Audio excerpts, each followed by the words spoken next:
Great. So hello and welcome again. Thank you for joining us for today's webinar, Teen Reading Lounge Outreach and Recruitment. This is the second webinar in a two-part series that we're piloting this year for libraries that have hosted our Teen Reading Lounge program. And we're so excited to have so many of you join us. I see you guys logging on the web and also getting on the audio. I think we had about 20 to 25 people sign up for today, so it's amazing that you guys are so interested in this topic, and we're glad to see you. We have representation from suburban, urban, and rural community libraries, and we know that the diversity of voices and experiences represented on today's call will really help us have a rich discussion on the topic. So next slide. Just listen. So hold on. Okay, yeah, I got it. There you go. There you go. Now just double click it. Sorry, guys. Okay, so I'm Jen Danifo. As you guys know, I'll be moderating today's session, and joining me is Valerie Adams-Best, who's on the lower right-hand corner of your screen. You guys know Valerie well. She's the Assistant Professor of Youth and Social Innovation at the University of Virginia's Curry School of Education. Many of you know Valerie from her work on Teen Reading Lounge since, I think, 2015. You've been with us for quite a while, Valerie.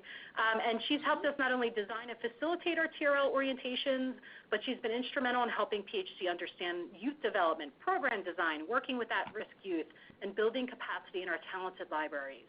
Valerie, do you want to say hello and introduce yourself a little further? Sure. I think you've done a good job, but welcome. We are so excited you all are joining us today. I think we're going to have a wonderful conversation, so I'm happy to be here, and happy spring. Oh, yay.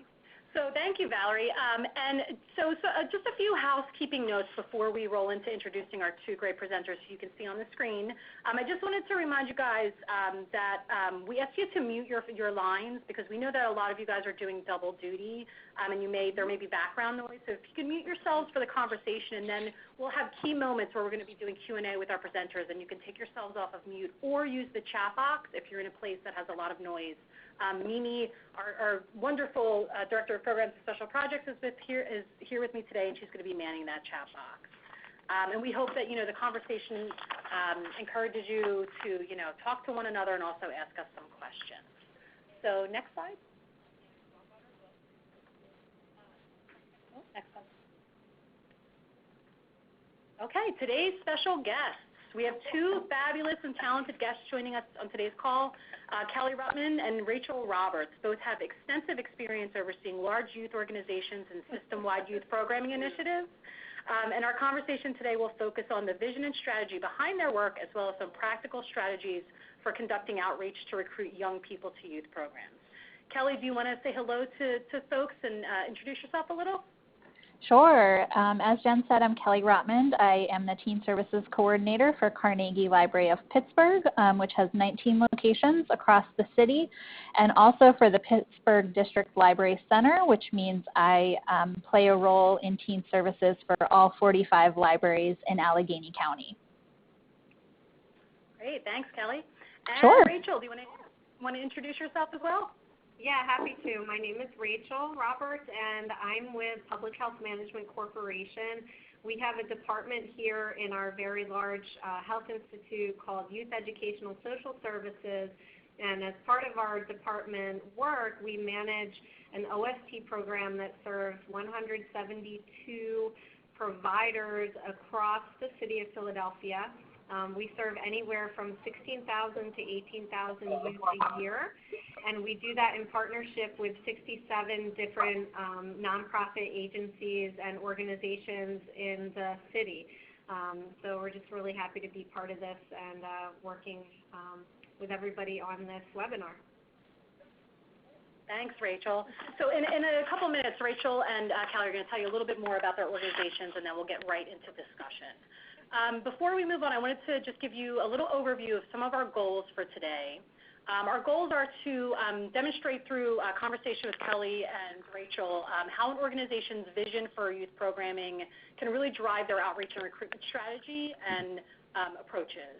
We also wanted to highlight some approaches for working with community partners to spread the word about programs and recruit young people. And then finally, which I know you guys are all really hungry for, highlight some really specific strategies that have resulted in youth interest and attendance at programs. So things like how we use in social media, how are we promoting the program, how are we connecting with young people to get them interested in coming through the library doors. And we know that many of you know the Pennsylvania Humanities Council, but there may be some that don't. Also, since we're sharing this on our website, we wanted to just give a little background about PHC. So we are an independent partner of the National Endowment for the Humanities and part of a network of 56 state humanities councils that span the nation and U.S. jurisdictions. Today across Pennsylvania, we put the humanities in action to create positive change. Our programs like Teen Reading Lounge and grants focus on areas of need where the humanities can have the greatest impact. So civic engagement is one of our core areas, and education, which is where TRL falls under. We hope to bring Pennsylvanians together to build avenues for civic involvement and community development, and for youth and adult learners to strengthen skills for school, work, and personal involvement. And then a little bit about TRL, and I know many of you are very, very familiar with this program. TRL is one of our education programs. It's an award-winning non-traditional book club for teens ages 12 to 18. Program goals are to build 21st century learning skills in young people using the humanities, and to build the capacity of libraries like you and facilitators to design quality humanities experiences for young people. So as you know, teens have a real big part of shaping the program. They help to create reading lists and activities, and their voice is really important to the success of the program. So here is a representation of you guys that are on the line. This is you across the state. All the red dots represent, or the red pins represent, our TRL community across the state. We have 78 libraries and over 700 teens that have participated since our launch in 2010, and you're representing suburban communities, urban communities, and rural communities. As a part of the program, youth report stronger interpersonal skills, communication skills, literacy, and critical thinking skills. And 80% of participants in our last round reported that they would want to join another TRL program versus 50% saying that they want to join just a regular library program. So TRL really has the impact, a really good impact, a strong impact on young people that are participating in the program. And I do have to mention, I have to thank our funders, the Office of Commonwealth Libraries, and also the National Endowment for the Humanities help make our work possible. So that does it for me. I'm going to throw it over to Kelly real quick so she can talk, just give you a little bit of context about CLP and her work with them. Kelly? Okay, thanks, Jen. So as I mentioned earlier, Carnegie Library of Pittsburgh has 19 locations across the city. You can see our map there. We are spread out and divided by 3 different rivers. We have a dedicated teen specialist at 18 of our locations, and really have put a lot of time and effort into reaching out to teens in our communities to let them know that the library is a welcoming place for them, that our staff are caring adults and mentors that want to help them figure out what they want to do and who they want to be in their lives. And really everything that we do is connected to empowering teens to be builders of their own future. And last year in 2016, just to share some numbers with you, our teen staff did almost 500 outreach visits into the community and into our schools, where we connected with nearly 32,000 teens. And if you compare that to our in-house programs, we did nearly 4,000 programs within the library's walls and impacted nearly 56,000 teens. So we reach almost the same number of teens through outreach as we do through our in-house programming. So it's really a huge, huge focus for us.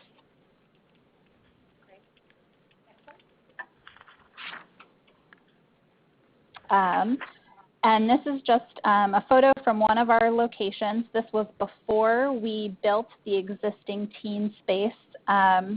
And our messaging to our community is that the teen space within the Carnegie Library of Pittsburgh is a welcoming neighborhood space where teens can explore their interests and build their own futures without pressure or expectations.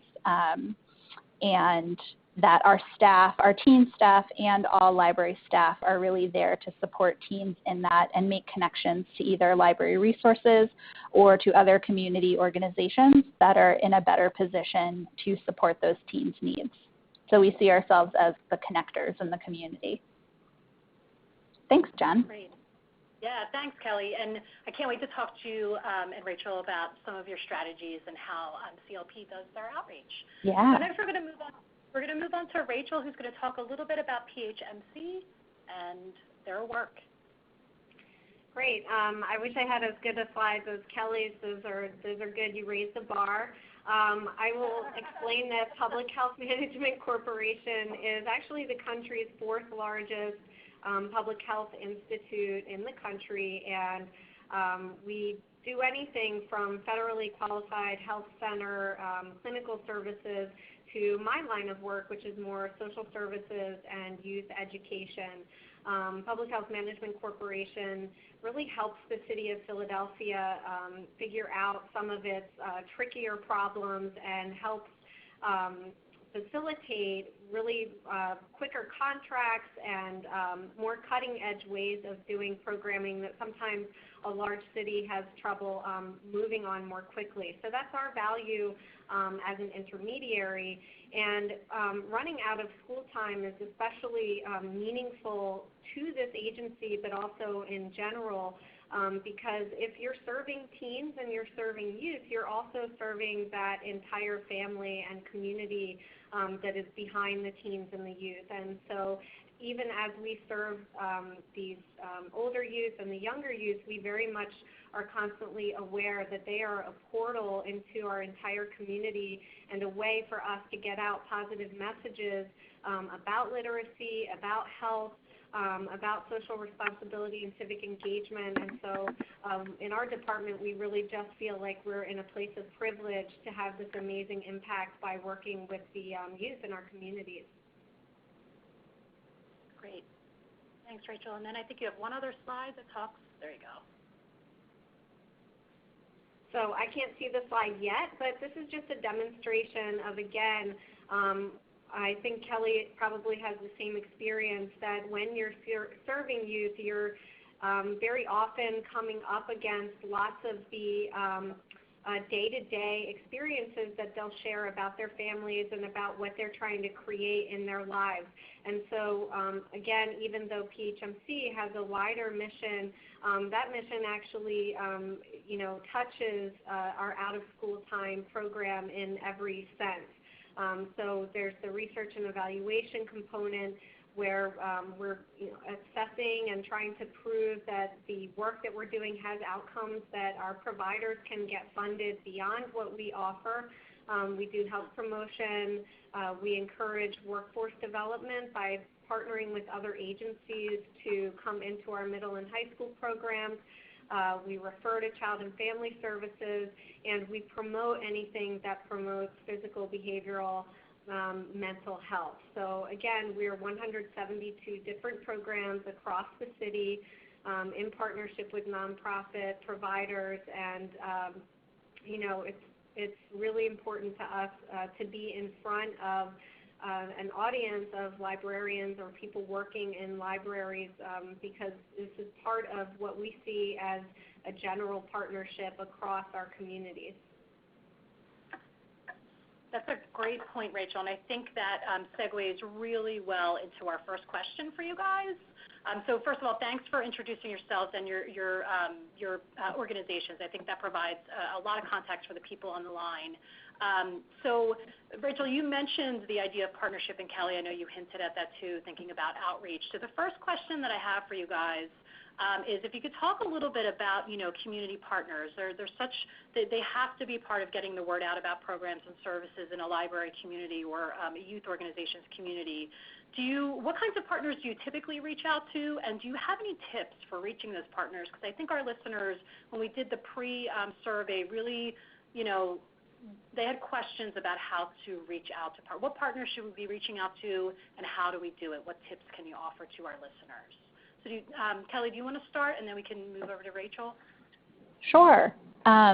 So one of our biggest partners is the Pittsburgh Public Schools and all of the other private, charter, or parochial schools that are in the city.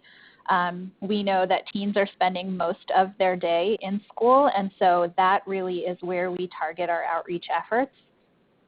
We had found that we were really coming up against some really tight classroom schedules. We used to just go to visit the schools and visit classroom by classroom, and we found that teachers just could not allot time for us anymore because they are trying to fit so much into the school year. So we made a big shift, and this has worked out really well for us and for the schools as well. We focus our outreach efforts now on visiting during the school lunchtime. So we visit the cafeteria. We have a table. We have usually 2 or 3 staff members that go, but you can do it with just one person. And we model library service for all of the lunch periods. So we are able, within the span of a few hours, to visit with, or at least have every single student in the school see that the library is there, know that we're there for them every month, that they can check out materials from us, they can return materials. We always bring some sort of interactive or hands-on activity because we really want to showcase that these are the things that you can do in the library. We don't just want to tell them and explain everything we do and try to have them come visit us. We want the teens to experience it for themselves and then get excited about it. And if they're able to, then come and visit us in the library. One of the things that has been really great about this partnership is that the school administrators and other educators get to know who we are, they get to know what services we provide, and we're able to connect with them about specific topics that they're covering in their classroom. They become advocates for us, and they talk with their students about library programs and resources. They're often the ones that remind the students when we're coming again, so that if they have something they need to return, they know when we'll be visiting and they can return it to us at that time. So it has really benefited us in multiple ways, giving us access to hundreds of students within a few hours, but also really allowing the educators within that school building to become advocates for the library itself. So that's one of the big changes that we've made, and that's why last year we saw over 31,000 teens during our outreach visits. Wow, that's incredible. What a great switch. That's great, Kelly. Thanks for walking us through that. Sure. Oh, and Jen, if I could just add one more thing. This comes up a lot as we're kind of working with one another within the library, and as we talk with our colleagues, that sometimes it can be really challenging to figure out who is the right contact person at the school. We always recommend that if the school has a school librarian, you start with them so that they can understand that you're not trying to come in to replace what they're already doing. You're coming in to support and supplement the work that they do. Often the public library provides a lot more different experiences and materials than the school library provides, so really we're there to supplement. If the school does not have a librarian or the librarian is not the right contact person, we have also had great success with language arts teachers, with the guidance counselors, because they really understand the kind of supplemental support that the library can provide. And if possible, we really love to work with the school principal, because the principal sets the culture for the school.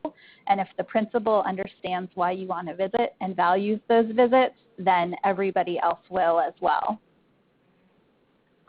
Those are some great tips, Kelly. That's one of the biggest questions we get from libraries that are starting to make connections with their schools is, who do we reach out to? How do we get someone to listen to us? So that's great. Thanks for those tips. So Rachel, Sure. What about your the organizations that you're working with? Because you're working with everything from schools to community centers. Or what kinds of partnerships do you guys kind of leverage when you're promoting or recruiting for programs? Well, a lot of the partnerships that we end up spending time on are partnerships that we can do some joint fundraising with, because in our environment here in Philadelphia, as in everywhere else in the country, nonprofits tend to be strapped, and our school district is in need of enriching services. So everything that Kelly said definitely is true about reaching out to your public schools, and we actually have programs in public schools, but even though we are a known presence there, we find it really, really key to get to know the janitor, first of all, because we're an after-school program, and he who has the keys or she who has the keys rules everything.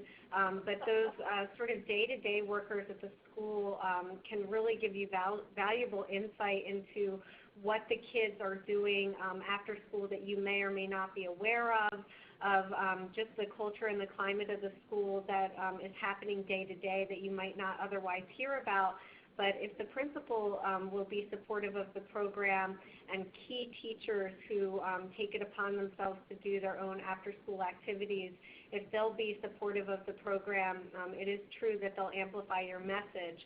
Our nonprofits range from groups such as the Boys and Girls Club, but to street front churches as well.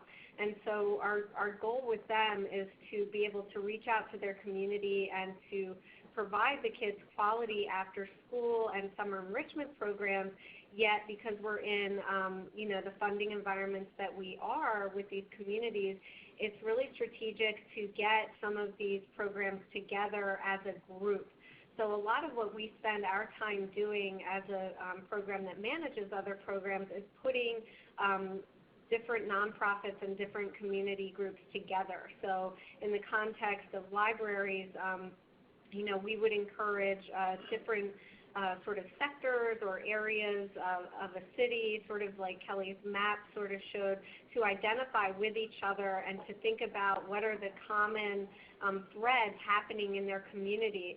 So even though we might have a couple of nonprofits that are technically 2 and 3 miles apart, they might be dealing with some of the same issues because they're in the same police district and their youth might be experiencing that, or they may be dealing with certain housing development issues that they share and didn't realize they shared. So a lot of what we do is we scan our environment and we scan what's happening in the news and across the city to help providers see themselves as a group of providers and to see themselves as certain cohorts in the city whose community are experiencing the same issues or the same development or the same sort of hot button topics that they can then talk to their youth about and talk to their families about. So in terms of forming our partnerships, it's with nonprofits, it's with the public schools, and it's often getting them to see each other as partners.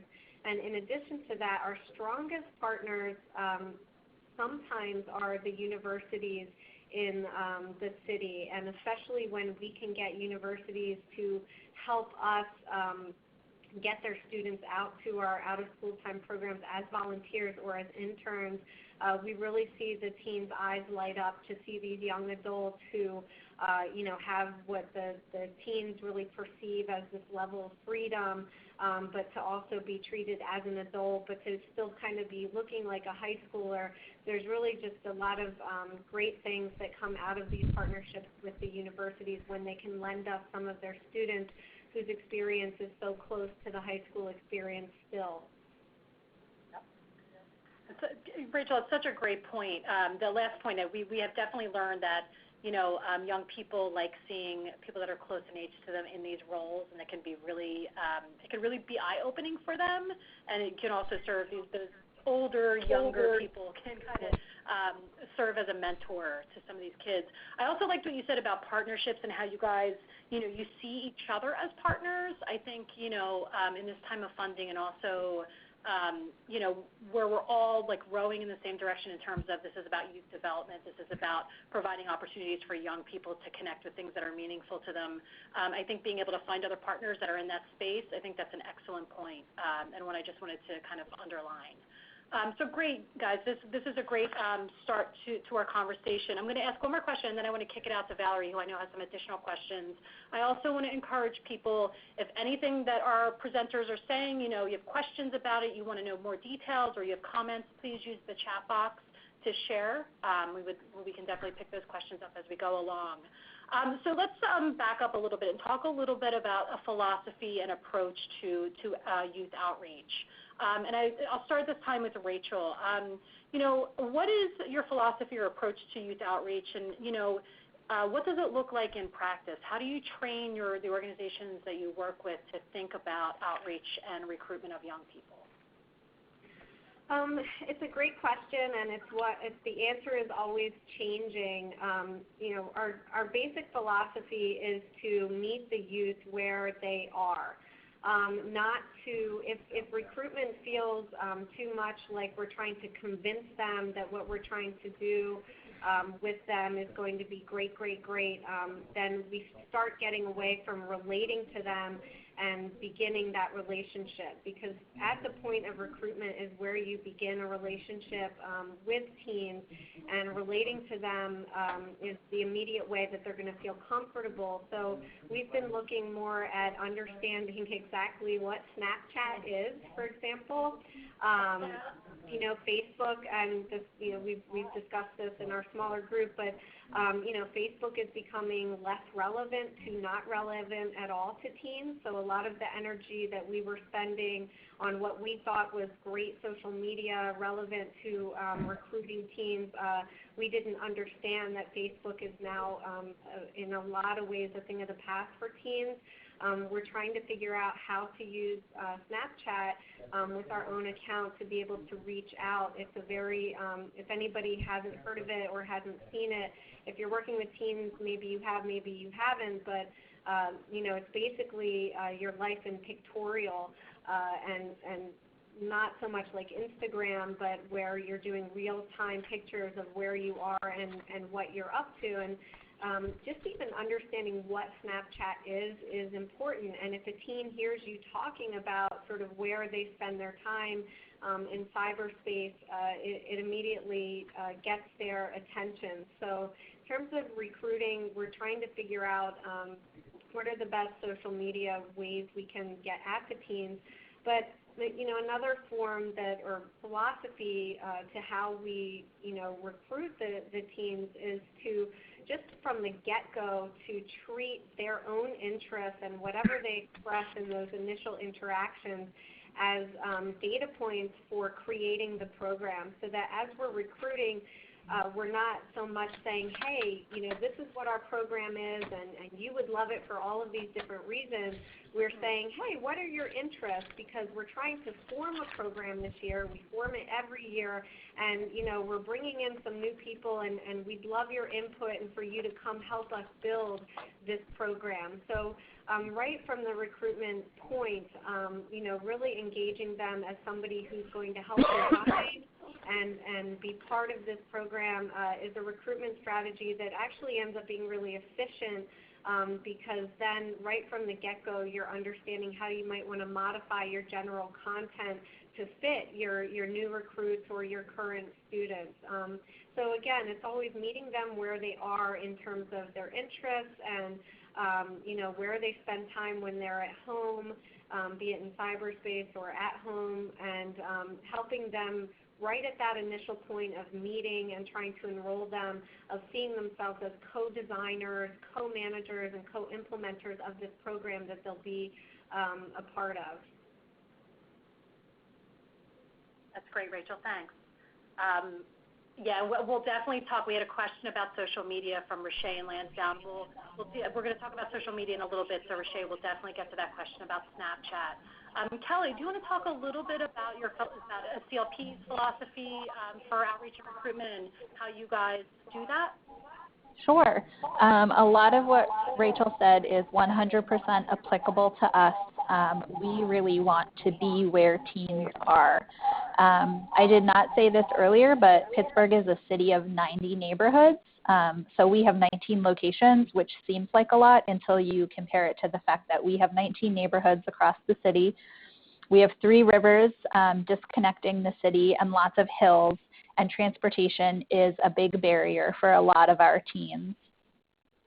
So really, those are some of the reasons why we focus as heavily on outreach the way that we do. We are pretty fortunate that most of the teen specialists that work at Carnegie Library of Pittsburgh are solely teen specialists.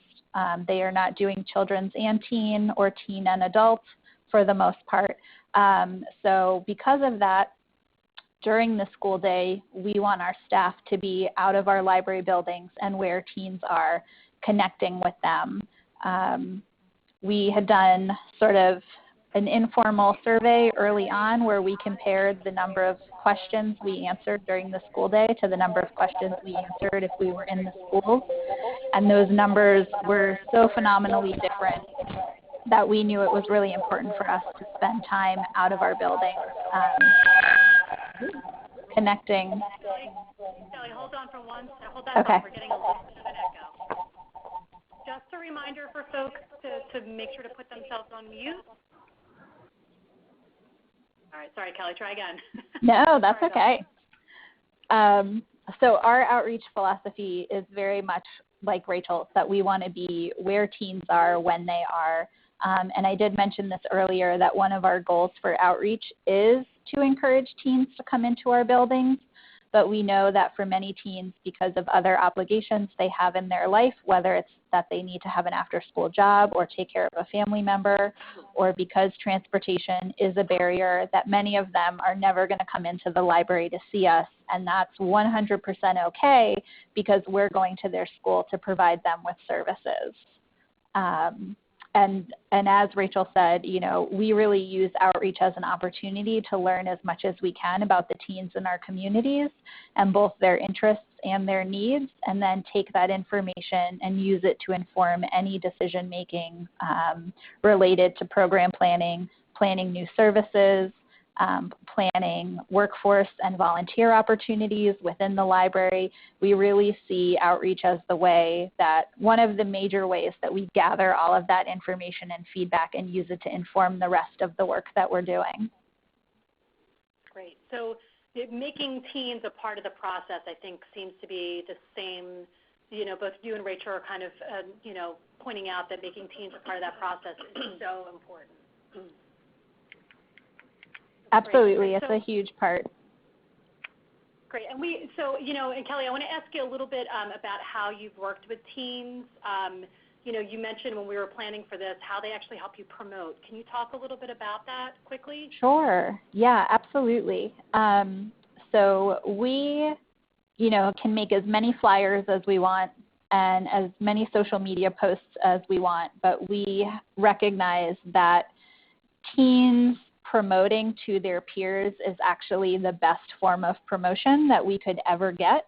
So one of the things that we've started doing over the last 2 years is having teens design our promotional materials for us.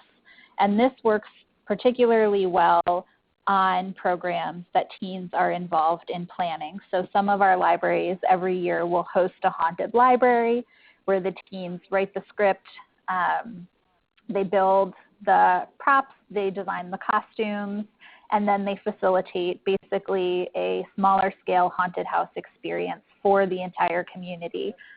So we have made, you know, teen-made promotion part of that process. So the teens are designing the flyers, and then they take those flyers to school. They take them to the other after-school programs they might be participating in.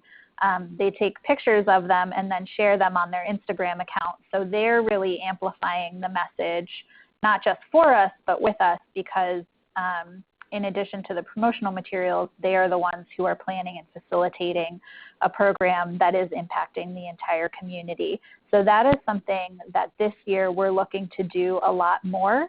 And we, you know, don't want it just to be about the benefit to the library. We also want these teens to be able to put on their resume that they have designed publicity materials or, you know, managed social media posts for Carnegie Library of Pittsburgh. Like, what an awesome experience to be able to list and talk about in whether it's a job interview or a college interview. That is a great experience. And, you know, we did have some questions from the audience, one of which I wanted to pull out. Can we go up to Rashe's question so we can? So Rashe from the Lansdowne Library asked specifically about Snapchat, and I want to address this question, and then I'm going to kick it out to Valerie to continue the discussion. Rashay is asking, I know Rachel mentioned Snapchat, and the three of us actually talked about this, or the four of us when we were planning.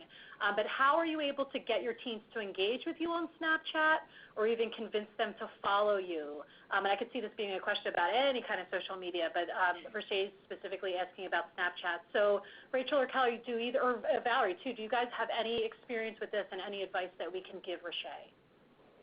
Rachel, do you want to go first? Sure, and the short answer is I'm not entirely sure yet. But I think the most important point to make to teens is that you're willing to make it a one-way street, that if they would follow you, you're really just trying to get your message out there, and you're not looking at content to judge or to see anything, that your only purpose is to be able to contact them and maybe just set some parameters around, only private messaging them, because Snapchat, it's sort of a broadcast type of system where if you're just in their regular group chats, you're going to see whatever they're doing. A teen won't be comfortable with that. But what we're learning is that there's a private messaging system to it, and if we agree, hey, we're only going to reach out if we want you to come in or just about something happening at the program, and we're only going to do it through private message. Otherwise, we're not looking at anything. That tends to reassure them. But again, you have barriers to what they want you to see and what they don't want you to see. And so it's just kind of talking about that. And sometimes, again, Snapchat, even just knowing what it is a bit of a currency for you to say, hey, you could even say, I know you don't want me to snap you, I know I'm not in that world with you, but, would you mind giving me your cell phone number so I can at least text you if we're doing something, and would you agree to, make sure you respond when we text you, because sometimes we'll need that. So sometimes it's not that it is Snapchat and that you can necessarily use it. It'll depend on the other user and sort of an agreement around it. But again, just knowing where they are and being able to say to them, hey, you're snapping your friends and this and that, I'm not able to do that, or I won't be snapping you, but give me your cell phone number so I can get a hold of you. It's just knowing where they are in cyberspace and being able to articulate that to them is a little bit of a currency to get at what type of communication they'd be most comfortable with in general. And in terms of a recruitment tool, what Kelly said in terms of each teen being an amplifier for your message and for your recruiting strategy, you can ask a teen, hey, do you mind, writing a snap message to your friends about the program? So it doesn't necessarily have to be you doing it, but knowing that they're on it and that it's a way for them to communicate can help you ask them to help you in turn. Yeah, and I will just add, so here at CLP, we are in the process of coming up with a new strategy for all of our different social media channels. So we have not had a Snapchat account yet because we really want to figure out who's our audience and how do we want to connect with them through it. But one thing that we have done is when we have larger scale events, you can create geotags and geofilters through Snapchat.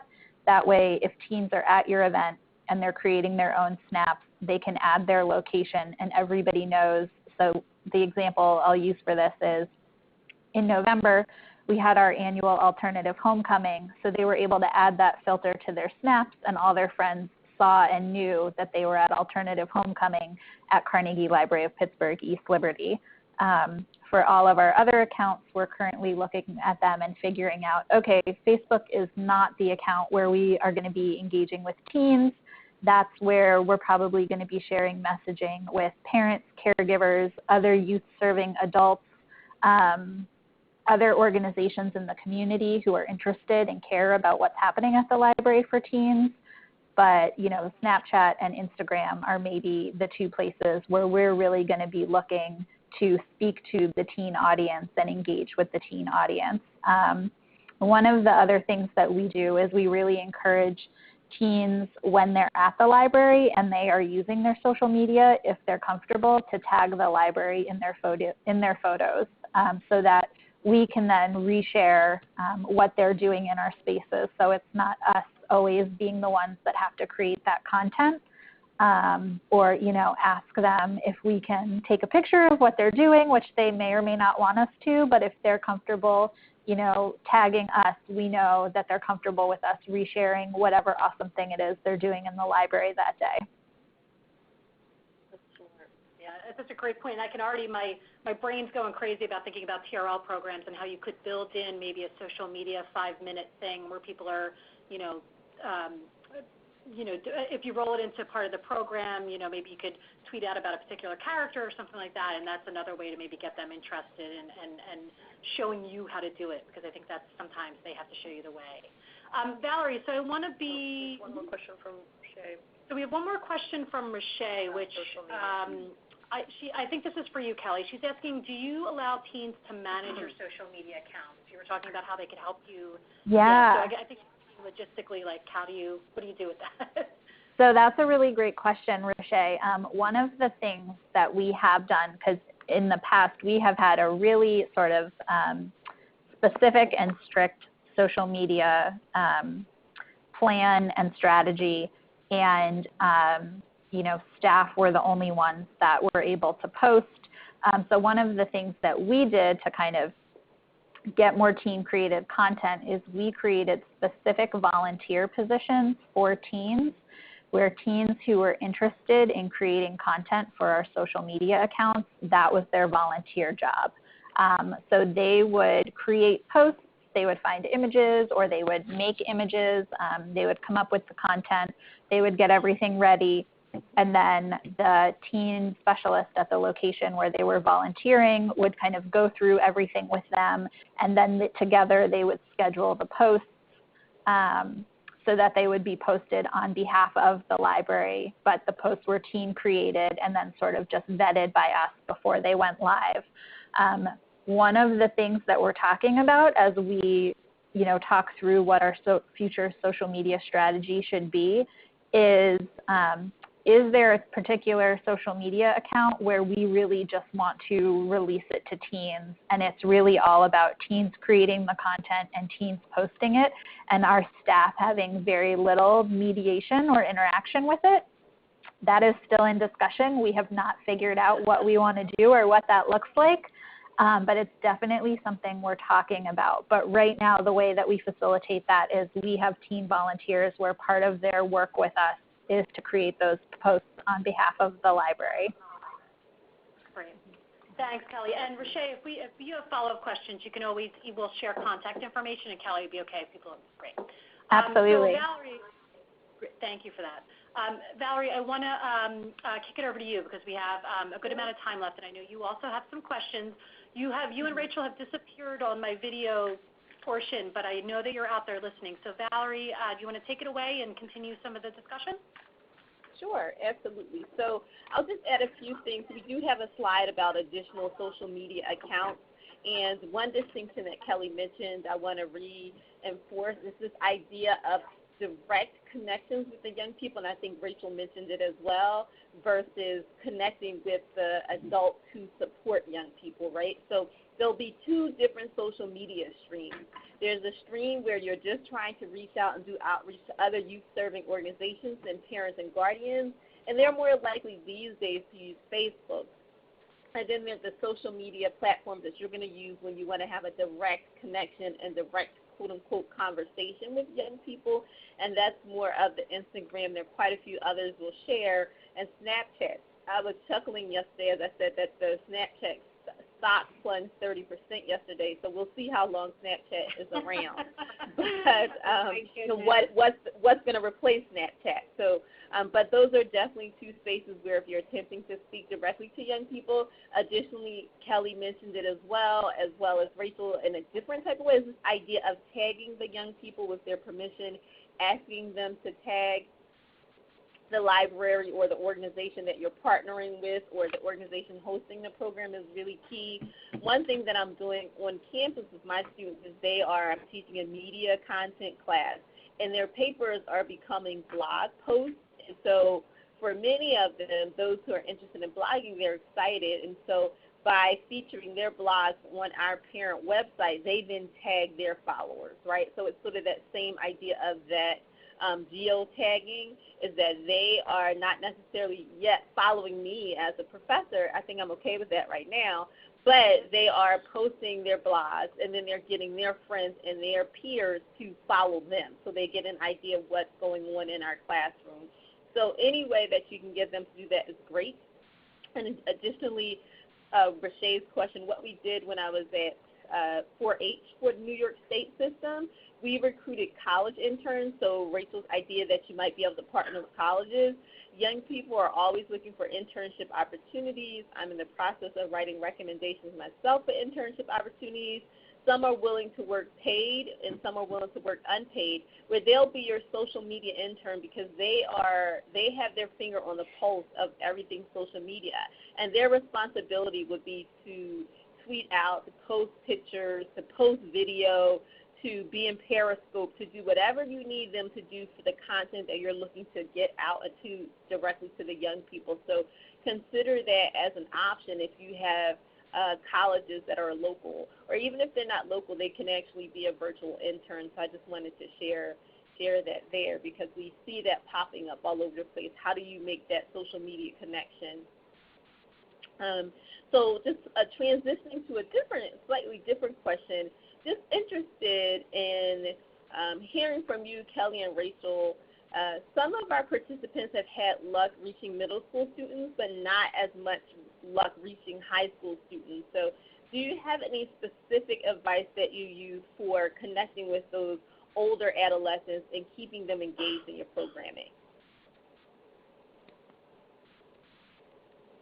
Sure, yeah, I can go first. I hear this a lot, both from my colleagues and colleagues across the U.S., that they have more middle schoolers coming to their programs than high schoolers, and how can they get the high schoolers to come to the library? And I always tell them not to worry, that middle schoolers and high schoolers often have two really different sets of needs. And if you have middle schoolers who are coming, awesome. Focus on your middle schoolers. Make them feel connected and welcome. Help them build relationships with one another and with your staff. And then over time, those middle schoolers become high schoolers. What will happen is either their lives are going to get busy, they're going to have other things going on, and they're not going to come to the library as much, but they're still going to know that you're there for them, and they're going to know about your resources, and they're going to use them when they need them. If they're a particular high schooler who maybe isn't as involved in other activities, they're going to keep coming to your library. So you are going to have high schoolers.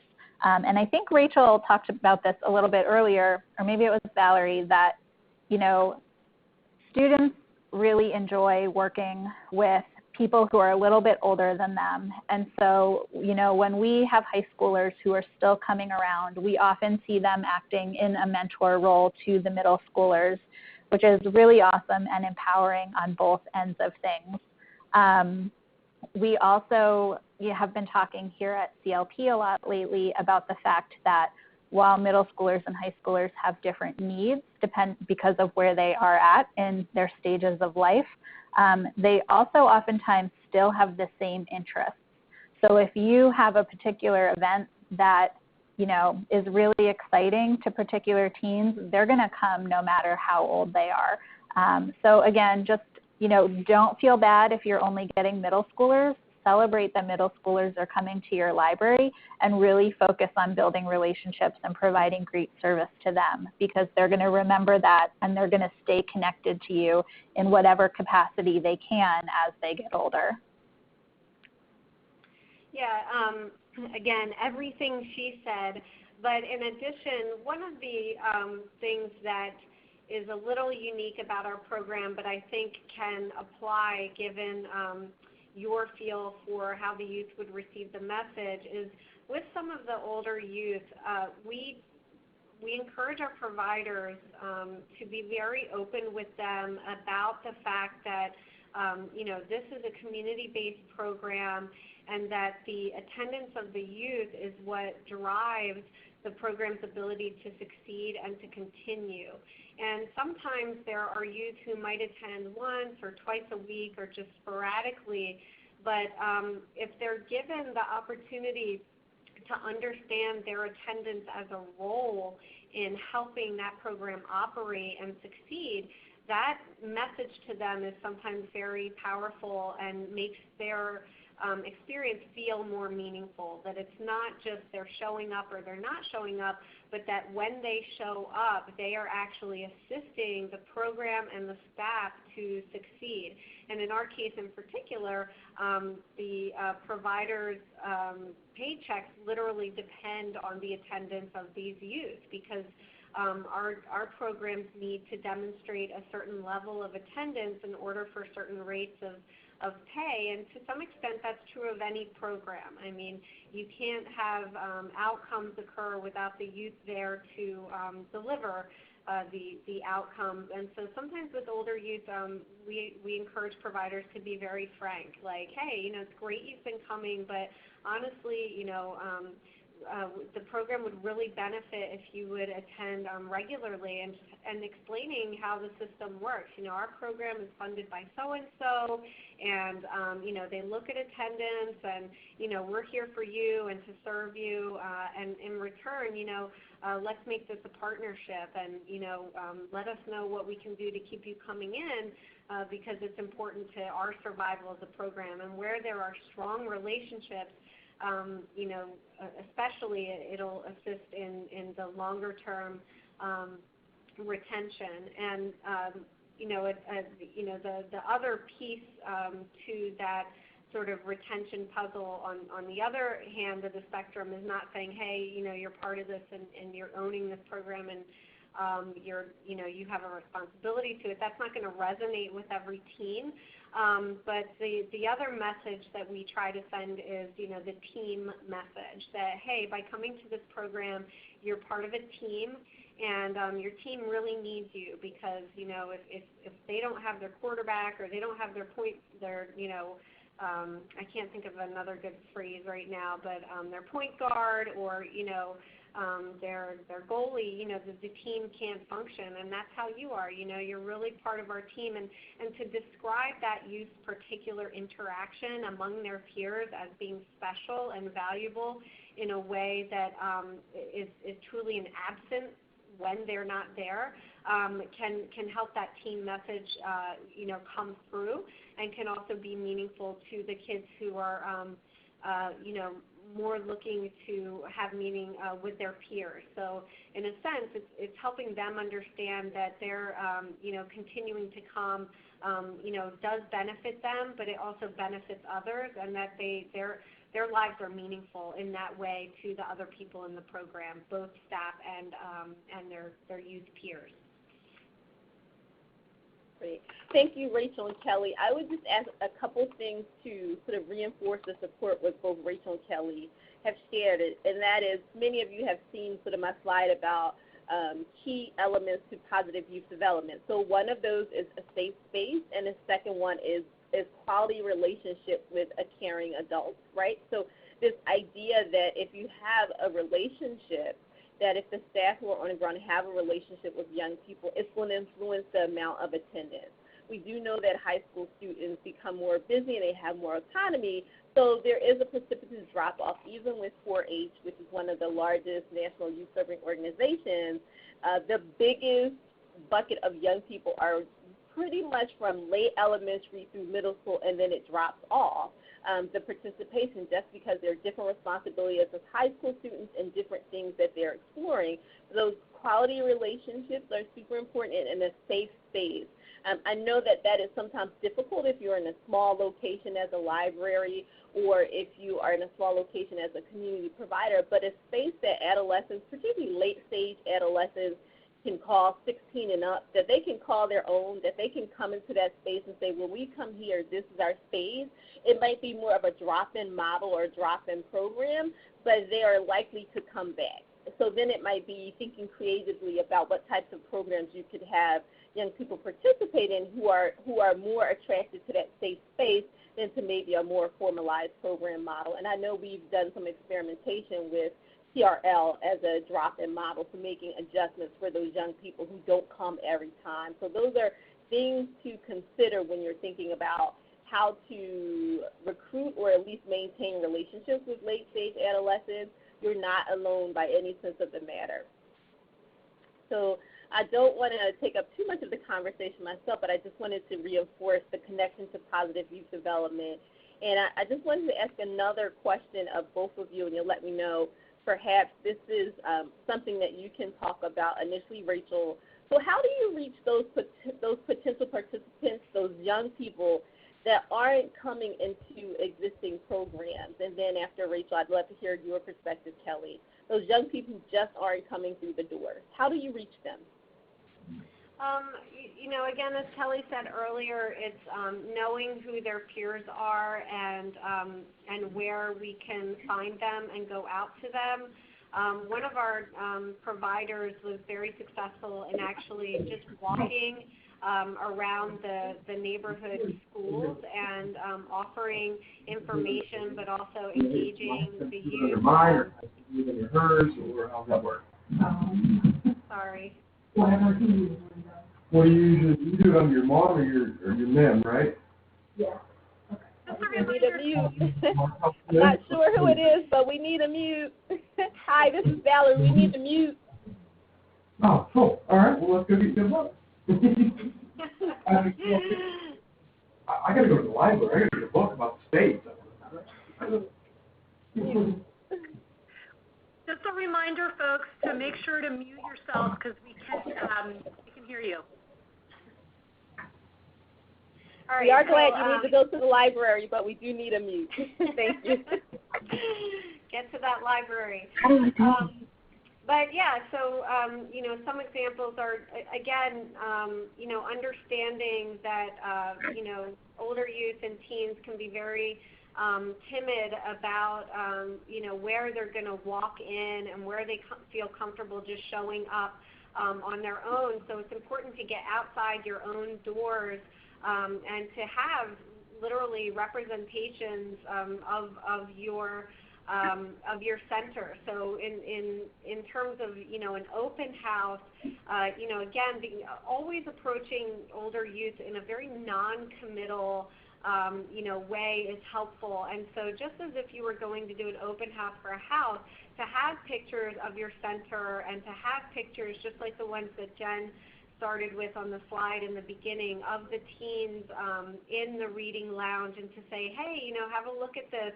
This is what's inside, or this is what's just down the block, and it's there for you. And you're welcome to come in for an open house. We'll be open from 2 to 6, Monday, Wednesday, Friday for this week, and no commitment, but if you'd like some soda and pizza or whatever, feel free to stop by. So using a tactic of giving them a visual of what it would look like to come inside and helping them just feel like it's appropriate for them to walk in and that they're not going to have to stay, or that they don't necessarily have to commit to something, just making it really kind of loosey-goosey, welcoming, and showing them pictures of what your space looks like. And you can't find anybody who understands better that sometimes your space doesn't look great.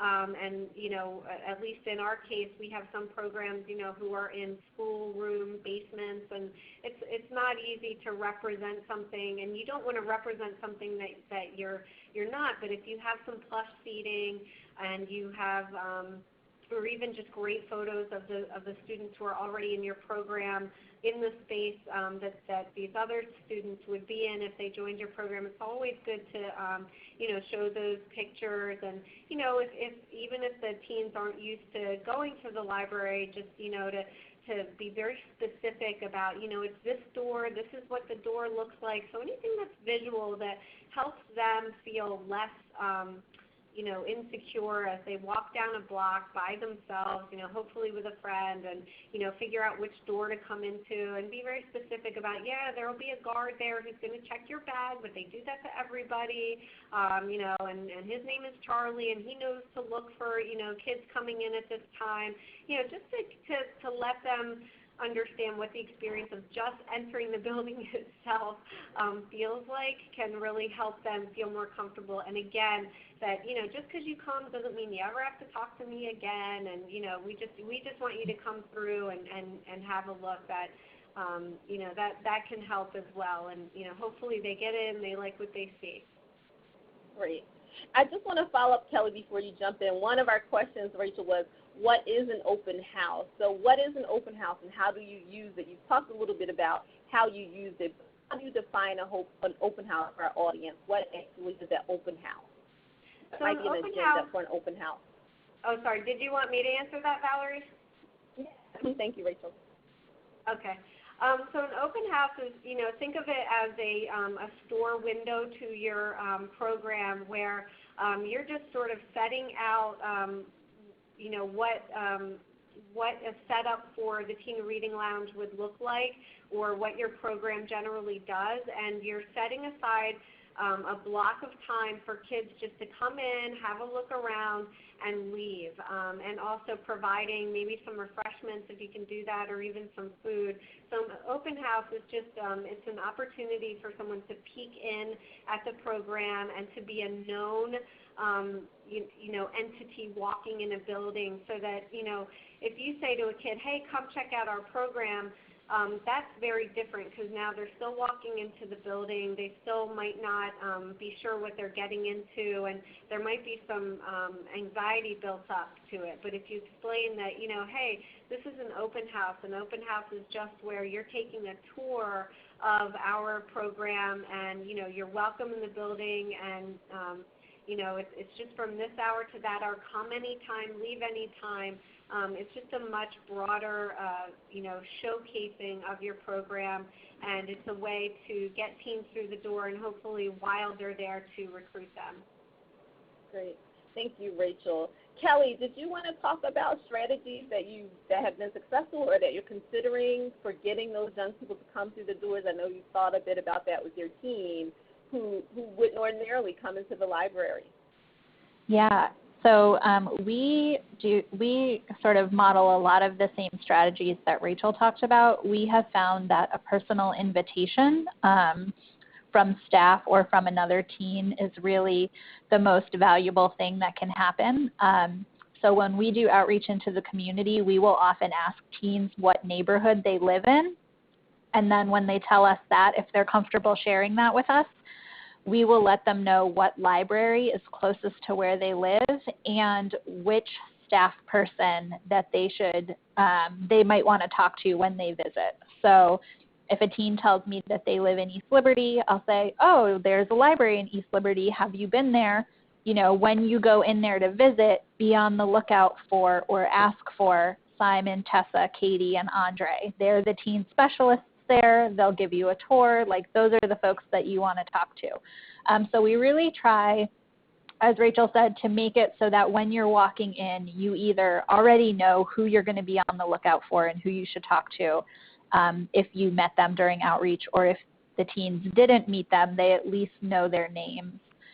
We have one of our teen specialists wrote in his monthly report last month that he had a teen and her younger brother come into the library, and they had never been there before. They are recent transplants to Pittsburgh from another country.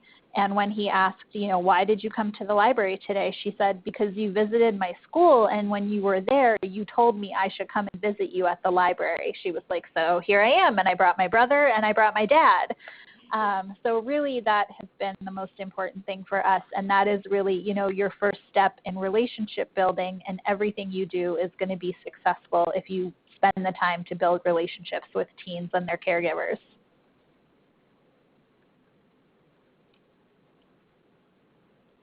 Valerie, you're still muted. Yeah. I thought y'all could read my lips. I was trying. Thank you, Kelly, and thank you, Rachel.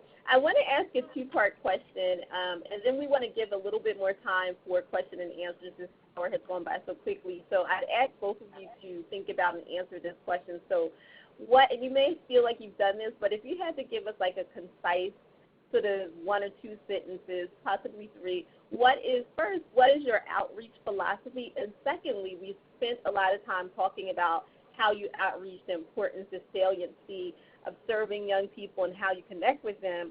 So then the next part would be, I would certainly be asking, I'm doing all of this outreach. is there a way that you track and evaluate the impact of your outreach? So what's your organization's philosophy on outreach, and then how do you track or keep record of the impact of all of these, the variety of ways that you are out doing your outreach?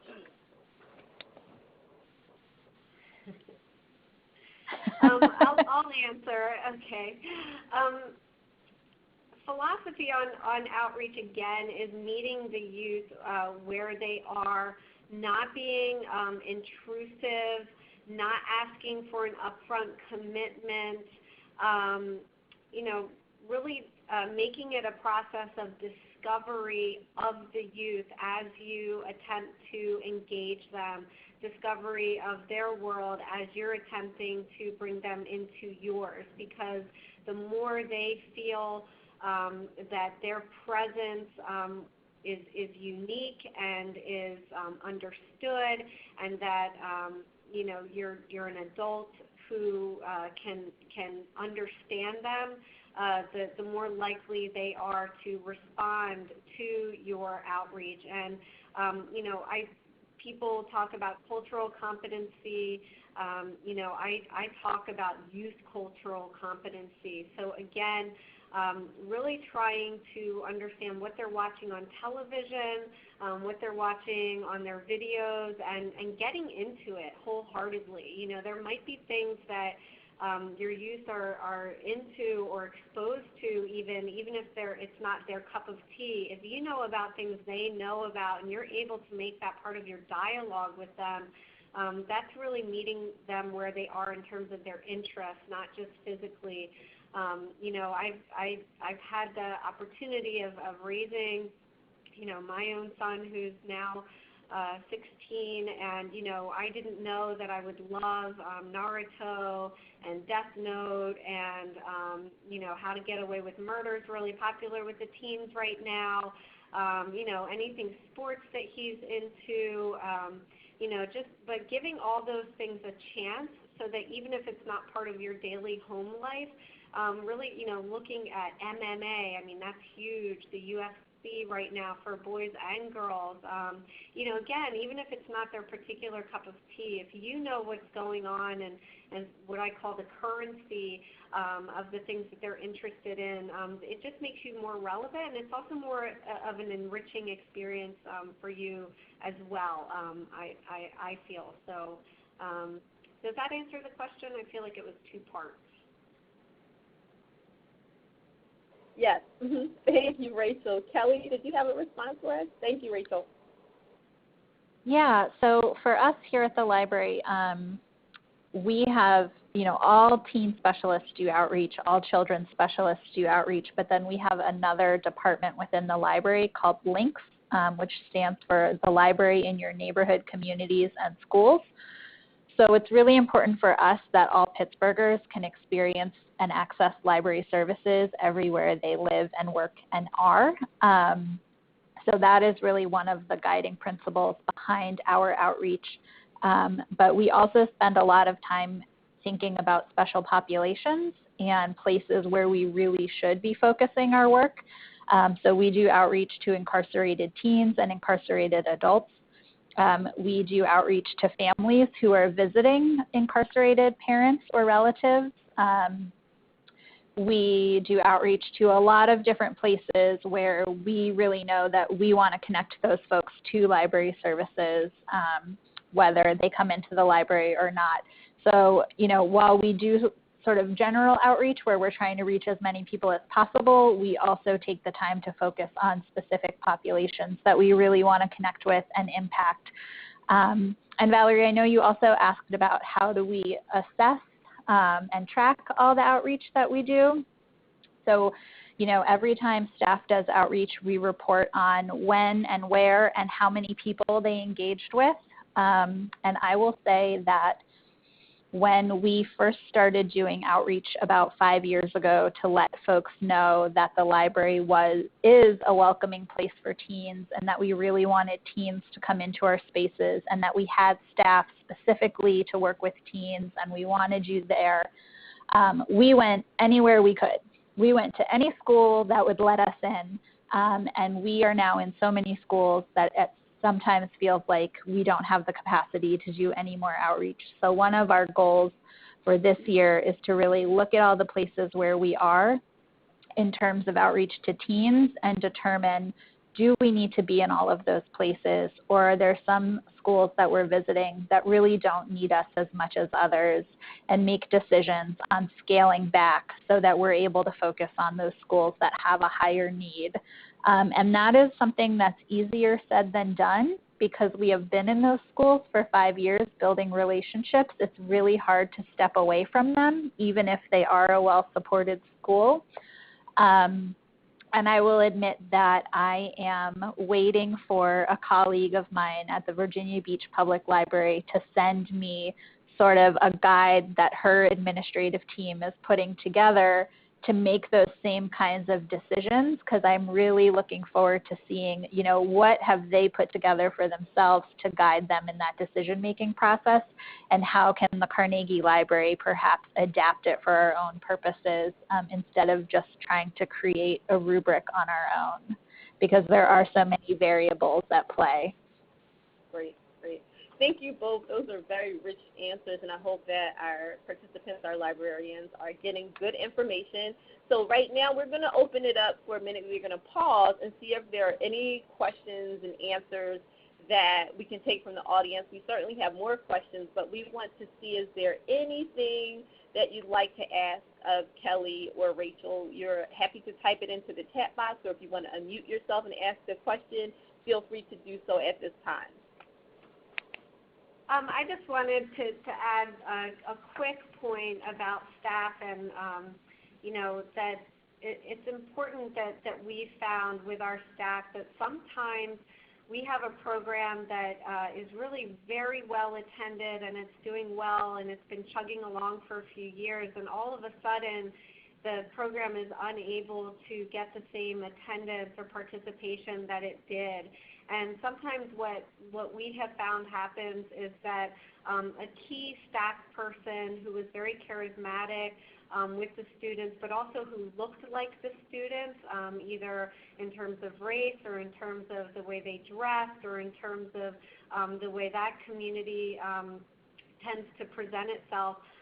If that staff person left, sometimes the teens would stop attending, or the recruitment wouldn't reach the same level. So just in terms of recruitment in general, just as you're having teams that you lean on assist you, or you're recruiting your own staff for your program, just to remember to reflect what the teens look like, to some extent as appropriate what they dress like, to the extent possible, because that again is just a really powerful welcoming mat to them, and I just think it's important to put that out there. Yep, absolutely. That was a great point. Thank you, Rachel. Any questions?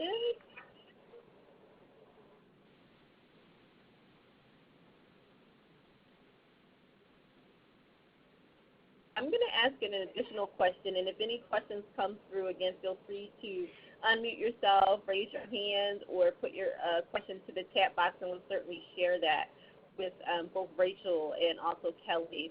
So I do want to ask, additional question is, so there are oftentimes staff members who are not hired to work with teens or even children, but in some form or fashion they do need to work with or serve the teens or children in your program.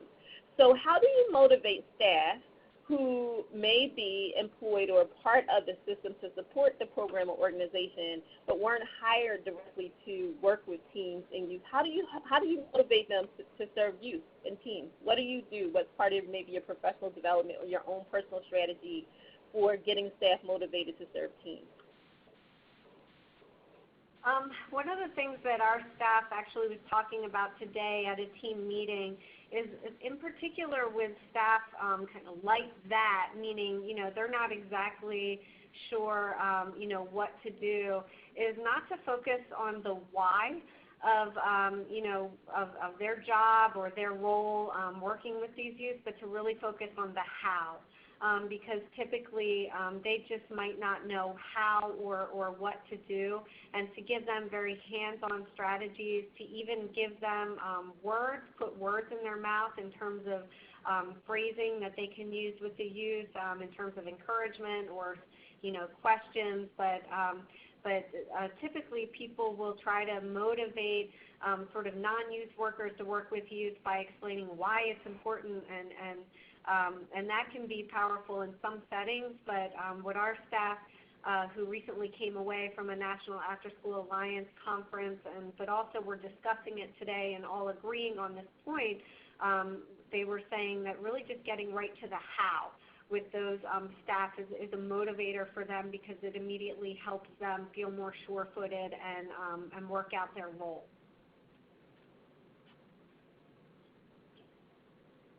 Thank you, Rachel. Kelly, did you have any other insights or suggestions to how you approach that? Sure. I always, when I talk with our teen specialists, we always talk about the fact that it is their role to model positive interactions with teens for the rest of the staff in their location, to talk about why it's important to greet teens and ask them about their day or ask them what they're working on, and be excited about seeing them. It's also that teen specialist's role to make sure that everyone else in the location knows what programs are being offered for teens, knows what days school isn't in session, so everybody's prepared for it and not caught off guard. It's really their job to be the leader within their location when it comes to serving teens, understanding teens, and supporting the other staff in doing so, because we never want it to be the case where the teen specialist is the only person at that location who talks to teens or helps teens. We don't want people to say, oh, you need help with this thing and you're a teenager? Well, our teen specialist isn't here right now, so you'll have to come back when they're here. We really want everybody to feel comfortable stepping in and filling that role, and not thinking or saying that there's only one person can do that. And I do really think it is, the role of the teen specialist in the location to model all of that and to be an open communicator with the rest of the staff to make sure that everybody is supporting one another and everybody is supporting the teens in that location.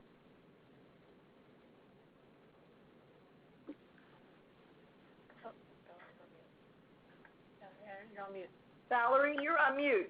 Val, you're on mute. I'm so tied to my mute button. Thank you, Rachel and Kelly.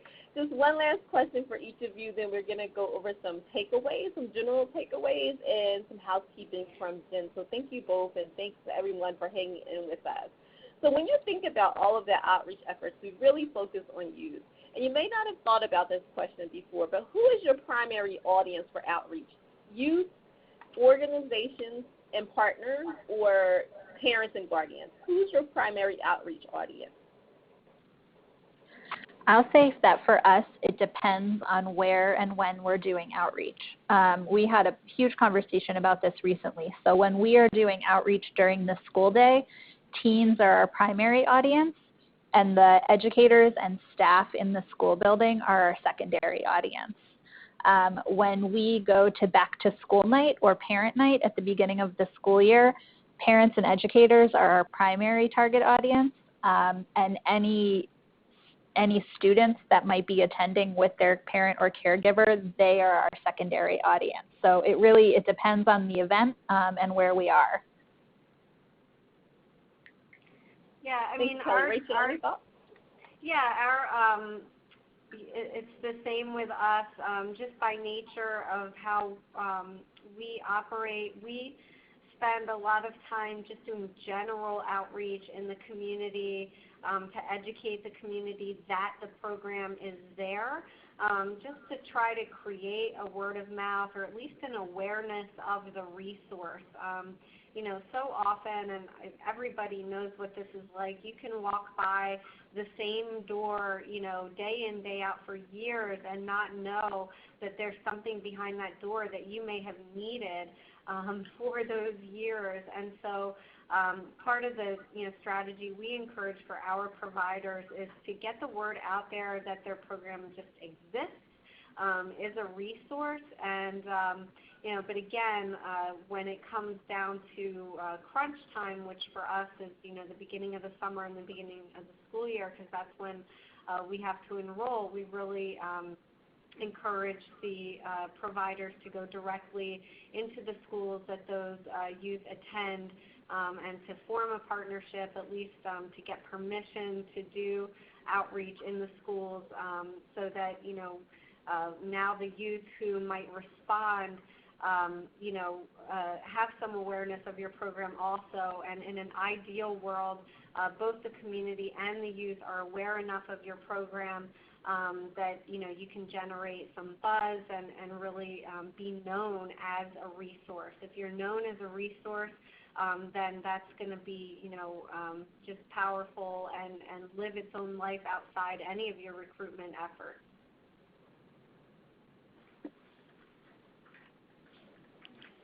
Thank you both for sharing your recruitment efforts. You don't have to watch my mute.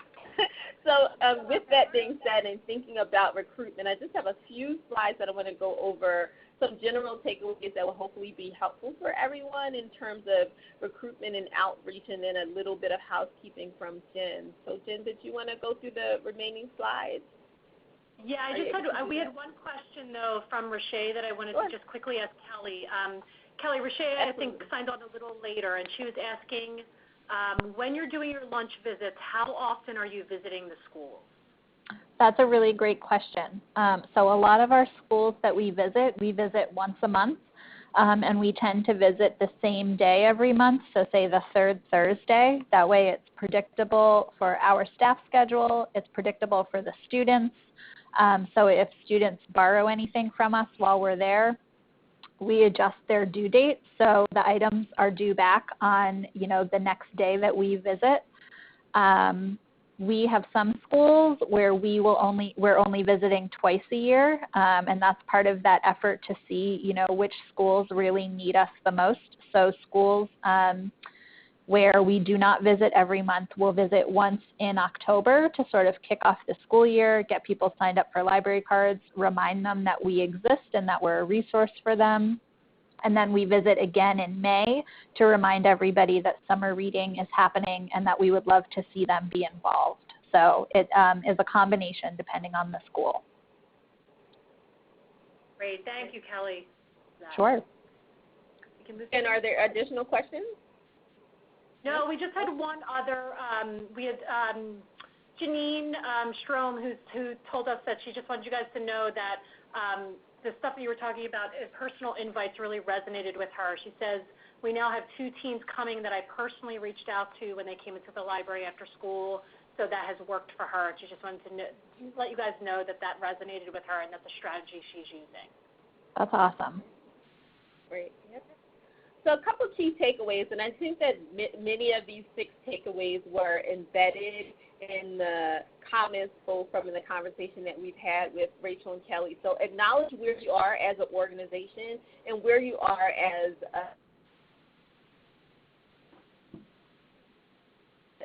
so where you are, what's your capacity, what's your skill set, and determine what you would like to accomplish with outreach. Obviously, we want to recruit young people. We want to keep them there, but you want to think of a concrete goal that you want to accomplish with your outreach. So it might be recruiting 2 additional youth. It might be recruiting 30 additional youth. It might be retaining youth.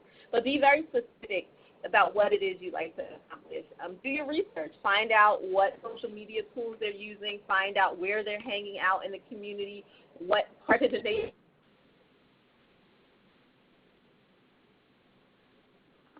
Valerie, you're cutting out a little bit. Yeah. Research that might be necessary. So those are some things I'm going to take off. Sorry, guys. I'm going to get off the earphones and see if this helps. Engage with your colleagues as well as those in the community. That's really important. And that takes time. That may not happen overnight. I know that Rachel mentioned it's a process. So just being okay with it being a process is important, which is why you want to start early. Share what you've learned. Share it with the young people. Share it with community partners. And certainly share it with parents and guardians. and just think of all the different ways you can collaborate and use the resources at your hand. So maybe it's a young person who's in charge of the social media account. Maybe it's someone else who's responsible for bringing the snacks in. Just share and collaborate so that it doesn't all fall on you when that opportunity presents itself. Next slide.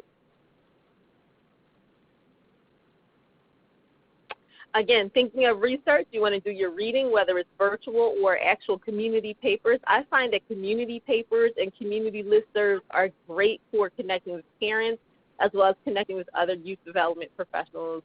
You want to evaluate what you're doing. I know Rachel mentioned that she found out Facebook is really not for young people. You're going to use that to do outreach to your peers and your colleagues or maybe parents, but not to direct outreach with young people. So you want to evaluate if all the efforts that you're putting in are really worth the time and energy. You want to get feedback. Ask the young people if you see new people coming into the door, similar to the young person Kelly mentioned, I'm here because of X. So seek feedback from all of those new people that are coming through your door, people who are increasingly coming that maybe only came once or twice before.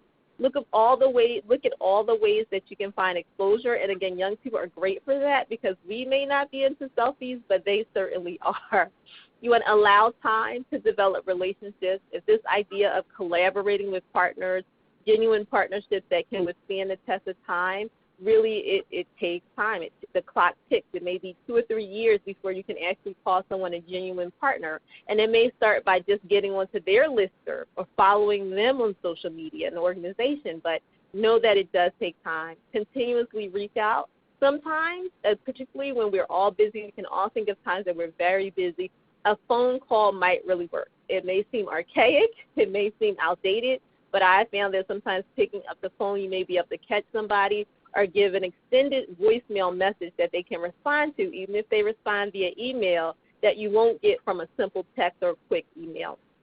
And help out where you can. It may not be something that your organization is hosting, but maybe there's a block party or a community outreach that isn't the libraries or isn't your community organization. If you can help out, that again, it shows the presence and that you're invested in the young people that you're serving. Next slide. Again, overlooked resources. I mentioned community papers, social media that young people use, places of worship, websites, community elders who know where and what everything is and what's going on, civil service workers, thinking about the United Way in your community or other similar organizations, senior centers, shopping centers. Young people hang out at the mall and community and shopping centers. So that's another space that you may not even be thinking of to recruit from. Community centers and local radio stations as well are places that we may not think would want to partner with us, but oftentimes they'd be interested in promoting your program for free or low cost. And if you can say, hey, I want to bring a young person in to talk about the program, the young person is, one, excited they're going to be on the radio, and two, the radio is more likely to hear about your programming. Next slide. Again, you want to engage, share, and collaborate, and really consider the community as a partner. And I think both Rachel and Kelly mentioned this. And finally, our last slide, last but not least, here are some of the top resources, social media resources that young people are using. Notice that Pinterest, which I love, Facebook are not on here. But here's some of the top areas. Snap programs that young people are using. These are hyperlinks, so you can get a description of what they are and how young people use them. Snapchat, Instagram, Google+, believe it or not, Twitter, Tumblr, Kick, Vine. If you've ever seen those memes where the video just keeps looping and looping and looping again, Vine allows you to do that. WhatsApp, I use WhatsApp. That is really great because it's low cost in terms of eating up your minutes. Feed and GroupMe. GroupMe is really popular, even popular here on a university campus. So these are some of the top 10 sites that young people are using, not the adults that we want to collaborate with or inform them. So again, these are hyperlinks, and Jen will make sure these are available so you can get a description of what the programs are. And as Rachel mentioned, you might want to ask someone, do you have a Kick account? And they'd probably be quite impressed that you even know what it is. So we just want to make sure that you're aware of where young people are using their virtual time if you want to have that direct outreach to them. And perhaps there's a young person who'd be willing to use some of these accounts for the library, or at least to share what they're doing on their accounts to encourage participation and knowledge of what's going on at your site. We want to thank you, and we have a few takeaways in the last maybe minute or so that Jen will share. And again, thank you for joining us today. Thank you, Valerie. This was excellent, you guys. Thank you so much for your time. I just want to remind people to complete our online evaluation, which we will send. We will send the slides, the recording. So go ahead. Go ahead, Jen. Oh, okay, sorry. We'll send the slides and the recording, and also a link to our online evaluation. This is the first time we've done this, so we'd really love your feedback. One other thing I just want to mention quickly before we leave is a lot of you know that funding for things like libraries and the humanities and every other good thing in the world is under threat right now, and we really encourage you to check out our advocacy page. If you love Teen Reading Lounge and you love the humanities and what they have done for your young people, we definitely encourage you to let your decision makers know about that. So there's some information here for you to help us advocate for the humanities. And then in addition, we also have some contact information for Kelly, Rachel, Valerie, and you guys know me, you know where to find me. All three of them have agreed if we have questions, if you guys have additional questions, didn't feel comfortable or didn't have time to bring them up today, you can reach out to me or to these guys directly. I'm sure any of them would entertain questions and comments from you guys. And that brings us to a close. So, ladies, first of all, thank you guys for participating. This was really an excellent conversation. I know you guys did a lot of work to help us plan for this.